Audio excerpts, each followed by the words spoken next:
കരിയറിൽ തുടക്കകാലം മുതൽ കർശന നിർബന്ധമുള്ള താരമാണ് നയൻതാര. മാർക്കറ്റ് മൂല്യമുള്ള നായികയായതിനാൽ ഈ നിബന്ധനകൾ അംഗീകരിക്കാൻ നിർമ്മാതാക്കൾ തയ്യാറാകുമായിരുന്നു.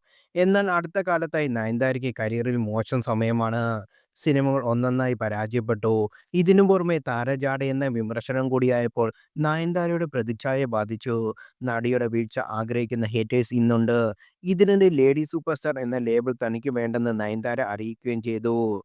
നിലവിലെ സാഹചര്യത്തിൽ ഒരു ഹിറ്റ് സിനിമ നയൻതാരയ്ക്ക് അനിവാര്യമാണ്.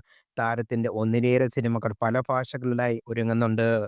തെലുങ്കിൽ ചിരഞ്ജീവിക്കൊപ്പം അഭിനയിക്കുന്ന മനശങ്കര വരപ്രസാദ് ഗാരു ആണ് ഇതിലൊന്ന്. ഗോഡ്ഫാദറിന് ശേഷം നയൻതാര അഭിനയിക്കുന്ന തെലുങ്ക് സിനിമയാണിത്. ഗോഡ്ഫാദറിലും ചിരഞ്ജീവിയായിരുന്നു നായകൻ. മലയാള സിനിമ ലൂസിഫറിന്റെ തെലുങ്ക് റീമേക്കായിരുന്നു ഗോഡ്ഫാദർ. ചിത്രത്തിന്റെ പ്രൊമോഷൻ ചടങ്ങുകളെല്ലാം നയൻതാര വന്നിരുന്നു. നോ പ്രൊമോഷൻ പോളിസിക്ക് പല സിനിമകളിലും ഒപ്പുവെക്കുന്നതിന് മുമ്പേ നയൻതാര ധാരണയാകാറുണ്ട്. എന്നാൽ പുറത്തുവരുന്ന റിപ്പോർട്ടുകൾ പ്രകാരം മനശങ്കര വരപ്രസാദ് ഗാരു പ്രൊമോഷൻ ഇവന്റുകളിൽ നയൻതാരയെത്തും.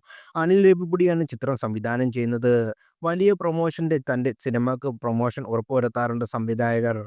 പ്രൊമോഷനിൽ പങ്കെടുക്കുന്നതിൽ അനിൽ രവിപുടി ഷൂട്ടിങ്ങിനിടെ സംസാരിച്ച് ധാരണയിലെത്തിയെന്ന് റിപ്പോർട്ടുകളുണ്ടായിരുന്നു. 2026 ജനുവരി 12 മനശങ്കര വരപ്രസാദ് ഗാരു റിലീസ് ചെയ്യുന്നത്.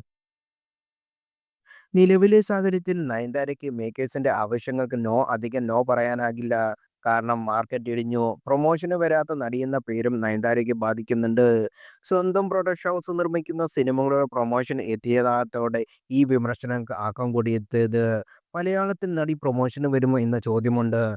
ഡിയർ സ്റ്റുഡന്റ്, പാട്രിയോട്ട് എന്നിവയാണ് നയൻതാരയുടെ റിലീസ് ചെയ്യാനുള്ള മലയാള സിനിമകൾ. മലയാള സിനിമയുടെ പ്രൊമോഷന് നയൻതാര വന്നിട്ട് വർഷങ്ങളായി. കരിയറിലെ തുടക്കകാലത്ത് മാത്രമേ നയൻതാര തന്റെ മലയാള സിനിമയുടെ പ്രൊമോഷന് വന്നിട്ടുള്ളൂ.